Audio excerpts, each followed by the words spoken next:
Sports Connection, sponsored by Sterling Chiropractic. Welcome into Sports Connection. Lauren Floyd and Brian Webb. We are officially 100% into basketball season here in Kentucky.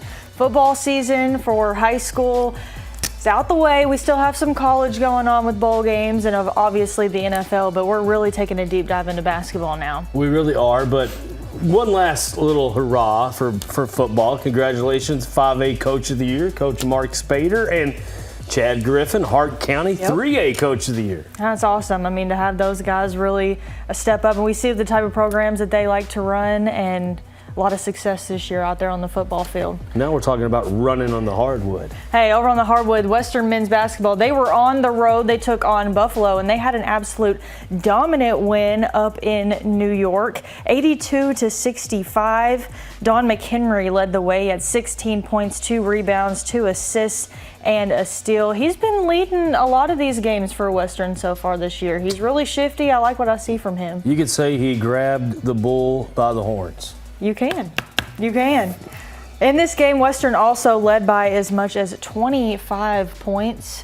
They had a little celebration after the game. They went and saw Niagara Falls, something that's cool. On my bucket list one day to go and see. So that is pretty cool. The closest I ever got to Niagara Falls was Superman 1 or 2. I think it was 2. They go to Niagara Falls. And also, top 7 and 3.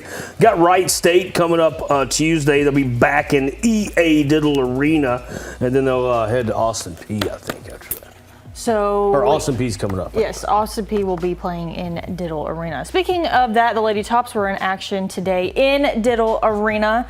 They had a long road trip. They were down for that Gulf Coast Showcase, then they played Oregon State, and they're finally back at home.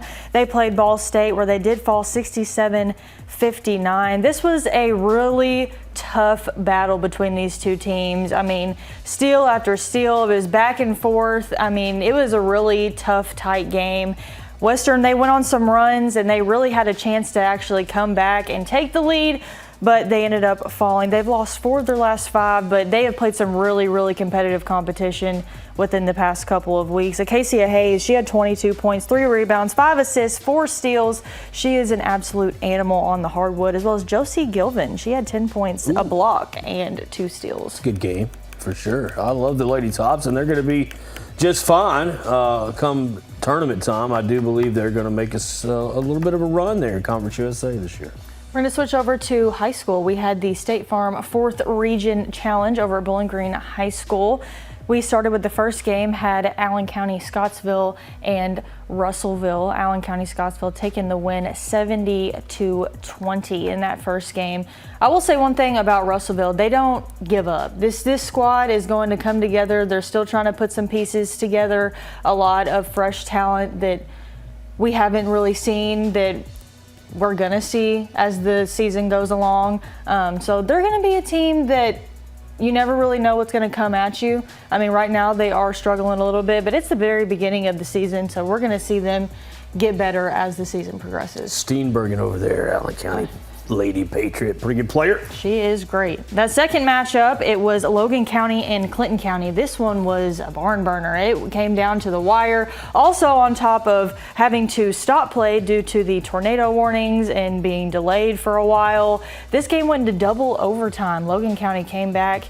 They won 60-57, but this was pretty even across the board on both sides of the ball. Yeah, I'd say there was some double popcorn purchased during this one.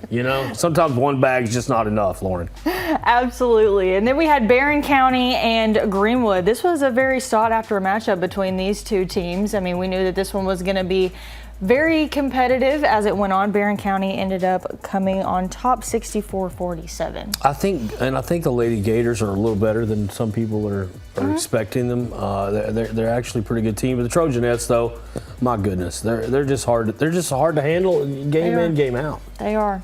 And then we had Glasgow and Franklin Simpson. Franklin Simpson on top 66-31. Ooh. Absolutely dominating. I think they're win margin is 35 so far to start the year. I mean, they're absolutely blowing everybody out that they play. I mean, they score, they go to inbound the ball, they take it's a steal, and then they score again. I mean, it was just all day long.